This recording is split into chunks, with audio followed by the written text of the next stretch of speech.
सूरज की किरणें तेज दे आपको, खिलते हुए फूल खुशबू दे आपको। हम जो देंगे वो भी कम होगा, देने वाला जिंदगी हर खुशी दे आपको। Happy birthday to you, happy birthday to you, यो प्रियांशु बाबू।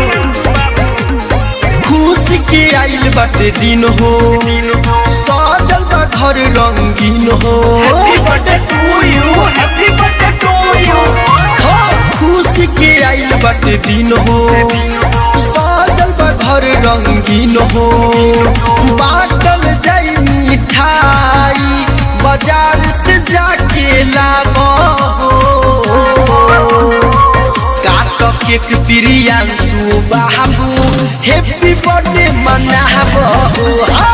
काट केक प्रियांशु बाबू, हैप्पी बर्थडे मनाबो।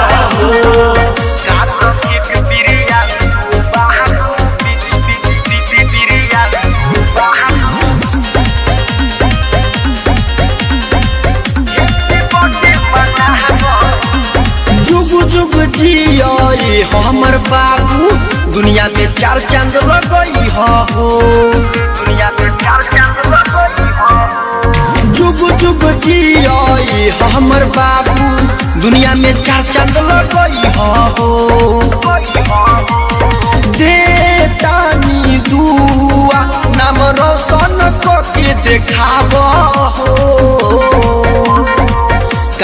केक प्रियांशु बाबू, हैप्पी बर्थडे मनाबो। काट केक प्रियांशु बाबू, हैप्पी बर्थडे मनाबो।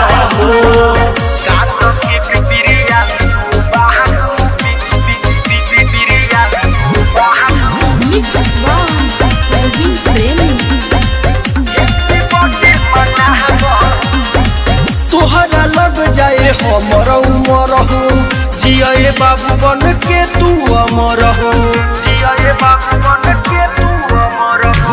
तोहरा लग जाए हमर उमर हो, जिये बाबू बन के तू अमर हो। बिंदे देता आशीर्वाद, भैरव रजी लगाबो। केक प्रियांशु बाबू, हैप्पी बर्थडे मनाबो।